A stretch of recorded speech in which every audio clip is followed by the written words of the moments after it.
এখনো কোন ব্যক্তি ফরিদউদ্দিন মাসউদের পক্ষ নিচ্ছে,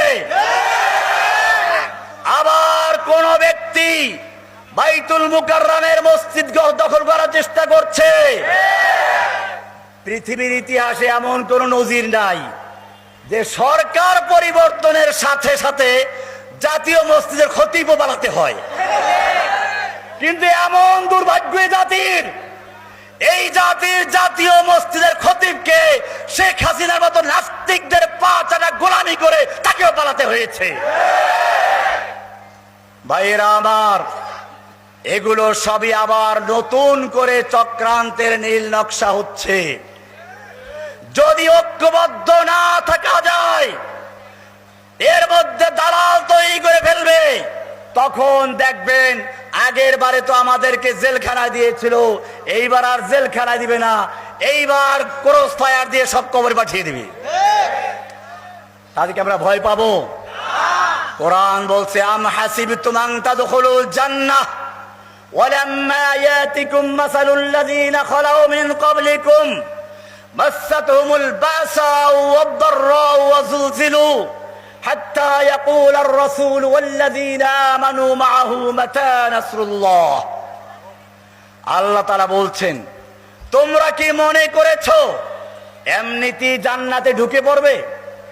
ওয়ালাম্মা ইয়াতিকুম মাসালুল লাযীনা খালাউ মিন ক্বাবলিকুম, এখনো তোমাদের কাছে পৌঁছে নাই ওই সমস্ত বালা মুসিবত বিপদ আপদ যা এসেছিল তোমাদের আগের লোকদের প্রতি। মাসাতহুমুল বাসাউ ওয়াদ-দাররাউ ওয়া যুলজিলু, কঠিন দুর্ভিক্ষ, বিপদ আপদ মুসিবত, দুশমনদের ঝড় তুফানের মতো আক্রমণ, এমনকি স্বয়ং রাসূল বলতে বাধ্য হয়েছিলেন, মাতা নাসরুল্লাহ, আল্লাহর সাহায্য আর কবে আসবে? আল্লাহর নবী সাল্লাল্লাহু আলাইহি ওয়াসাল্লাম শুয়ে আছেন কাবার সামনে। সাহাবায়ে কেরাম গিয়ে বলছেন, ইয়া রাসূলুল্লাহ তাদউল্লাহ লানা, আপনি একটু আমাদের জন্য দোয়া করবেন না, আমরা তো শেষ হয়ে যাচ্ছি। আল্লাহর রাসূল সাল্লাল্লাহু আলাইহি ওয়াসাল্লাম শুয়েছিলেন, বসে পড়লেন, চাদরটা সরালেন, বললেন, দেখো তোমাদের আগে যারা অতিক্রম করেছে তাদের এক একজনকে হাঁটু পর্যন্ত মাটিতে গাড়া হয়েছিল। সুম্মা ইউতা বিল মিনশার, অতঃপর তাদের মাথার উপরে করাত রাখা হয়েছিল, এরপরে মাথার থেকে পা পর্যন্ত তাদেরকে করাত দিয়ে চিরে দু টুকরা করা হয়েছিল, কিন্তু তারপরেও তাদেরকে ঈমানের থেকে এক চুল পর্যন্ত সরাতে পারে নাই। তোমরা এত সকালেই এরকম ভাবে ব্যস্ত হয়ে গেলে, আমাদেরও মনে রাখতে হবে, আল্লাহর জমিনে আল্লাহর দ্বীন কায়েম করতে গেলে আমাদেরকেও সে কারাবন্দী হতে হবে, চরম নির্যাতন করা হবে।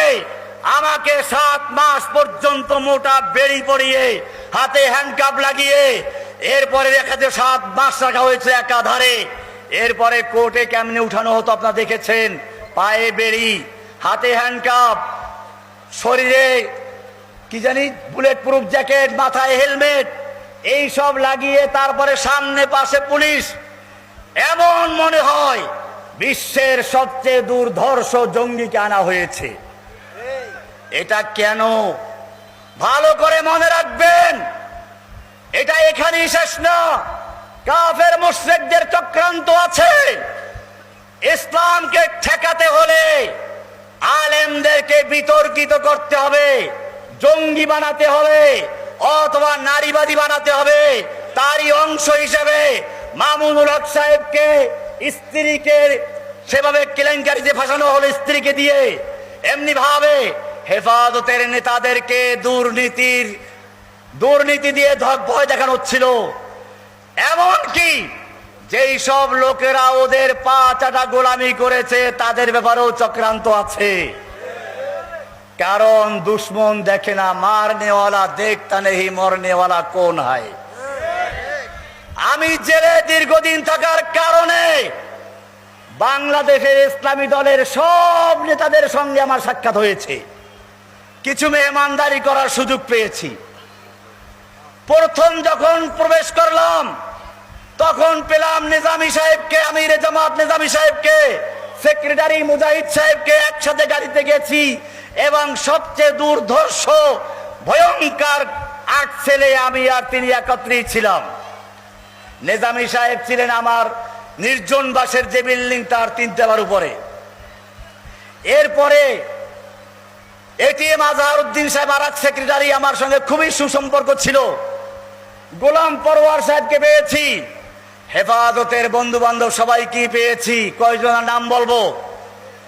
এরকম ভাবে মাদ্রাসার ছাত্র, স্কুলের ছাত্র, কলেজের ছাত্র, ইসলামের নামে যে কেউ বলেছে, খেলাফত মজলিস বলেন, ছাত্র মজলিস বলেন, খেলাফত আন্দোলন, এমনি ভাবে হেফাজতে ইসলাম, জামাতে ইসলাম, শিবির বলেন, হিজবুত তাহরীর বলেন, সব ধরনের মানুষকে দুশমনরা আমাদের একই এলাকায় বন্দী করে দিয়েছে।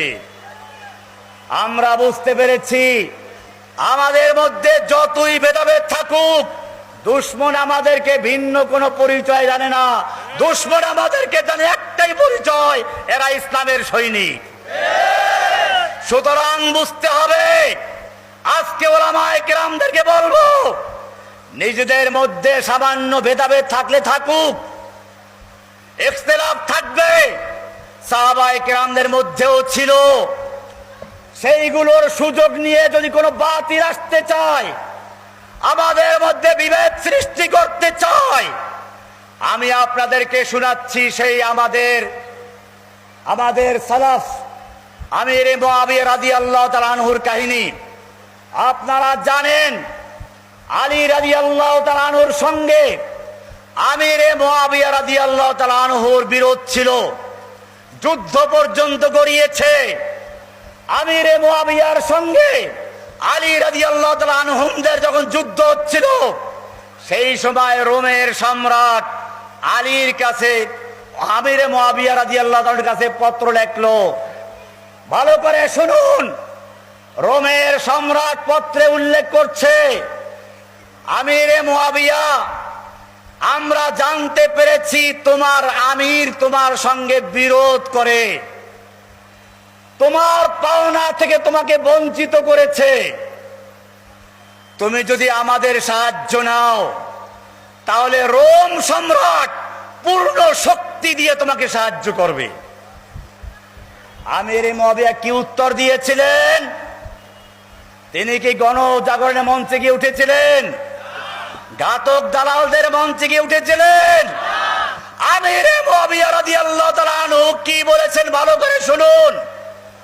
তিনি পত্র লিখলেন, ইয়া কালবার রোম, ওহে রোমের কুকুর, ওহে রোমের কুত্তা, আমার সঙ্গে আমার আমিরের বিরোধ চলছে।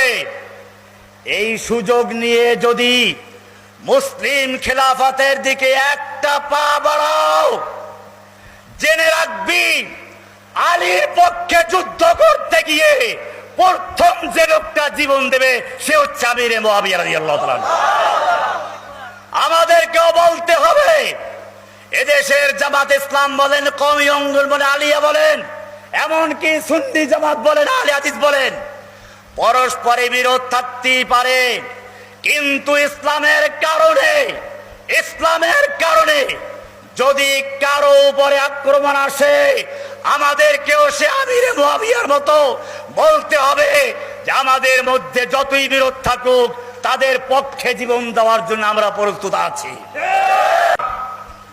আজকে আমাদের মনে রাখতে হবে, দুশমনদের চক্রান্ত লেগে আছে। এই চক্রান্তের মোকাবেলা করতে আমাদের পরীক্ষা দিতেই হবে। আপনারা যদি সেই পরীক্ষায় পাশ করতে পারেন, বাধা আসবে। কবি ইকবাল বলেছেন, তন্দিয়ে বাদে মুখালিফ সে না ঘবরায়ে ওকাব, ये तो चलती है तुझे ऊंचा उड़ाने के लिए। ও মুসলিম যুবকেরা, তোমরা হচ্ছ সেই ঊর্ধ্ব গগনের বাজ পাখির মতো, যে বাজ পাখি ঝড়ো হাওয়া দেখলে ভয় পাওয়ার পরিবর্তে আরো আকাশে উঠতে থাকে, বাতাসের তালে তালে সে নাচতে থাকে। ঠিক তেমনি ভাবে তোমাদের বিরুদ্ধে দুশমন যত বাধার সৃষ্টি করবে, যত অত্যাচার করবে, তোমরা ইমানি শক্তি নিয়ে তত সামনে বাড়তে থাকবে। তার প্রমাণ রেখেছিল আজকের সমাজের কচি কচি ছাত্ররা